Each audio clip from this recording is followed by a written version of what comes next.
No matter how Atmanirbhar any major economy becomes, its fortunes are inextricably linked to what's happening in the United States. And the US growth engine is clearly sputtering.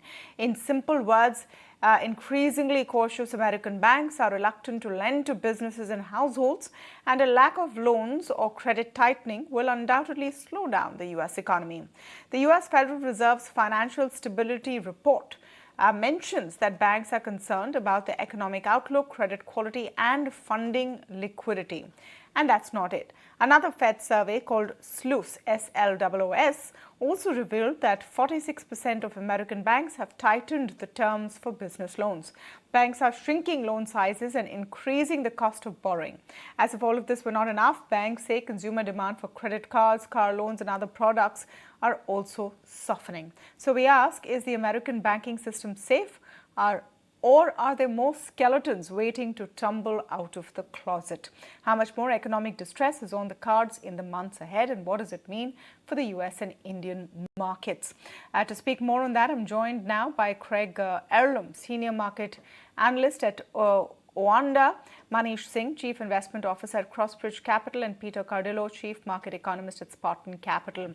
Welcome to all of you, and thank you so much for speaking with us on the show today. Peter, let me come to you first on, the number of factors that are being looked at right now. Of course, there's this Fed report which talks about the pain in the banking sector. And we don't know if it's going to get worse. Everyone's waiting for a fresh set of data that comes in on Wednesday in terms of inflation numbers to see which direction we're heading in. Yeah, there's no question that, the markets are waiting for the CPI tomorrow. I suspect we'll see a little bit of an uptrend from the previous report. But I think if you analyze it well, the problem remains transitory inflation. And from a structural viewpoint, I think that's not the problem anymore. And so, yes, the second part of your question regarding the banking industry, look, I'm pretty sure, when I say I'm pretty sure, I go along with Janet Yellen and most of the big banks that have made statements recently that the banking system is sound. Now, of course, that doesn't apply necessarily to the regional banks. We saw a few of them, obviously, going along the wayside. And is there a possibility of perhaps some other regional banks having to be rescued? I think that question remains open, and I believe that there is a possibility of that. But the basic fundamentals of the banking system in the United States among the larger banks obviously remain strong.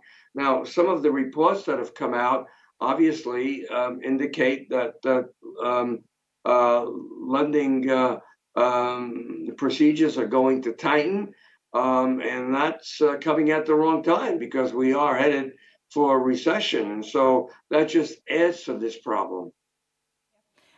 Craig, do you agree with that assessment that recession is looming? The pain in the banking sector is far from over at this point? Yeah, I think it's highly possible, to be quite honest. I think we're still only seeing the early signs of tightening credit conditions. And while I don't think we're heading for a disaster in the US banking system, I see no reason why we may not see a few more cases of, as Peter said, a few more of the regional banks running into some difficulty and having to be saved. And that's going to cause distress in the market. It's going to cause uncertainty, and it's going to cause a further tightening of credit conditions. And this comes at a time when interest rates have already risen by 5%. And that tightening in itself is extremely considerable and would have led to a much slower economy. So yes, I think a recession is highly plausible. I think the US, being the sound, resilient economy it is, though, I think it would bounce back quite quickly. I think the Fed would start to cut interest rates fairly quickly after that as well. But the next 2 months are going to be critical, not just in terms of seeing how bad credit conditions can become, or if they're going to become particularly bad, but also to see if the economic data gives the Fed some wiggle room. Because if we do see credit conditions tighten to an extent that the economy starts to really suffer and look likely to fall into recession really quite soon, the Fed needs the wiggle room to be able to justify cutting interest rates, and markets are pricing them in relatively soon, late summer, early autumn time. You know, the sense in the markets last few days was that whenever there is crisis, the Fed has at least responded quickly enough. And we saw that with the 3 banks that have collapsed so far. Manish Singh, is that going to be enough is the question. And, you know, the other big part which comes out from these reports that even if the Fed does not increase interest rates now phenomenally, the squeezing in the credit market is going to have a similar effect as an increase in interest rates. Yeah, so I have been on record a few times saying that Fed is making a mistake. Fed has made a mistake already. They shouldn't have raised rates last time, and they're raising rates again. They raised again last time, as you know, a week ago. I just find it unbelievable what's happening. It was the Federal Reserve that said all the banks and depositors that you can buy the safe assets and keep on their book, hold it to maturity. But you know, that works very well if your deposit doesn't leave the bank. The problem a lot of these banks are facing is that as depositors have left the banking system, your assets and liabilities just don't add up. So this is something that Fed should be picking up. And again, look at the question of inflation. Anybody who's doing simple maths, look at the last 9 months of month-on-month US CPI number. That is annualizing, and 9 months is sufficiently long period of data to get your annual expectations from, is annualizing at 3.2%. So I don't know where this inflation boogie is that everyone is so afraid about and Fed has been using. But I do understand why they work in this manner, because if you are sitting at Federal Reserve, your risks are asymmetric. What you do not want is that inflation number to go even slightly higher and continue to trend down, because that's a career risk for you, even if you know it causes a recession. And that's what is happening. So when the recession happens, and I think that likely we are going to see a recession, you will see rate cuts really rapidly. And so you will have a short recession and we'll be out of it very soon. That's my base case scenario. So, and also the SLOOS data that you mentioned, this is something that Chairman Powell always refers to. SLOOS data is showing you that, and if you look at the chart, the 46, the reading came out at 46 in terms of tightening condition of consumer industrial loan. Going back to 1990s, because that's the data I'm looking at, every time it has been at 46, you've had a recession. So in my mind, there's no doubt that we are heading into recession, but I also know that you will see the Fed reacting extremely quickly and the rates will be cut more rapidly than people are expecting. Okay, so rates will be cut more rapidly than people are expecting. That's a point of view which is quite different from what is being widely expected. Peter, I want you to weigh in on that. Is there now come a situation where the Fed is realizing that course correction is the order of the day before you see more crisis in the banking sector? Yeah, I agree that we're headed for a mild recession, but a lot depends also on how on how restrictive the banks begin to get due to the new restrictions, and that will add to the problem, because the Federal Reserve, I agree that they should have not raised rates last week, and even though they have indicated a pause. But the problem is, as lending restrictions become more restrictive, so does the ability of the American consumer to pay off its debt. And so I think you're going to see a lot of personal bankruptcy climb, and we can thank the Feds for that. And getting back to the inflation, like I said before, structural inflation is not the problem. It's the transitory inflation. But at one point or another, that will come down rather sharply. I'm not too sure if the Fed is going to cut interest rates this year. I see them cutting interest rates at the beginning of 2024.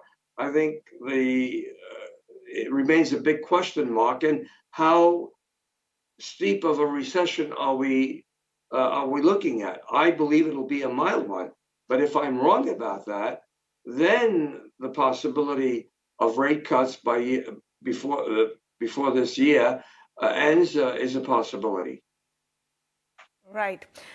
Craig, your view in which direction we're going to go, and will the Fed have to retrace? So I think the Fed will probably cut interest rates this year. But I also agree with Manish that, and Peter actually, that I don't think they should have cut rates at the last meeting. But I've been saying for some time again that in much the same way that the Fed began this with a policy mistake in that they held the transitory line for too long. And to be honest, it's not even that I think was the biggest mistake. The biggest mistake from the Fed at the beginning of this process was that it was so committed to there being a period of time between ending QE and starting rate hikes that they, even after acknowledging that they'd need to do something, they still waited far too long. It was a month or two, a meeting or two after that they finally raised interest rates. And I think there's always been a risk that there was going to be a policy mistake at the end, just as at the start, because they were more determined to convincingly defeat inflation, even at the cost of a recession, rather than trying to find the right balance. And I think if the policy mistake hadn't have happened at the start, then the policy mistake would probably have been avoided at the end. The other risk here that we have here is that they match a policy mistake with a policy mistake and then a third policy mistake, in that they want to leave a gap between that last rate hike and the first rate cut, because if you cut interest rates too soon after the last rate hike, you're effectively admitting another mistake, and we've seen before they don't like to do that. So I'd say the risk to no interest rate cuts this year stems from them stubbornly wanting there to be a sufficient gap so that the finger of blame isn't pointed in their direction.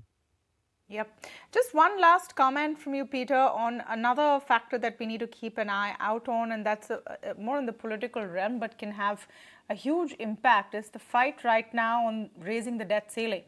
There's supposed to be a meeting, Biden-McCarthy meeting. Why is that important to this entire picture that we're talking about?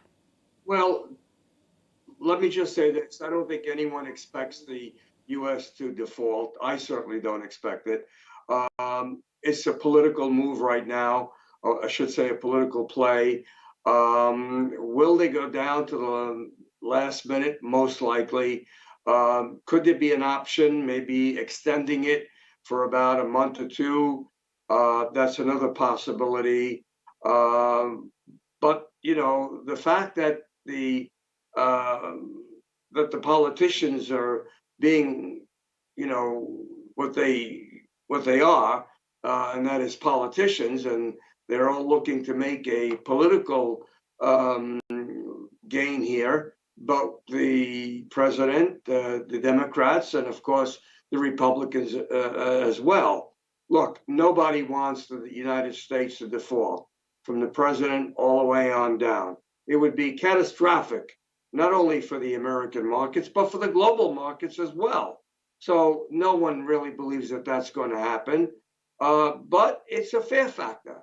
And like I said, it can weigh on the markets. As we get closer, it probably will have some negative effects. We could see yields move back up. We could see the dollar weaken.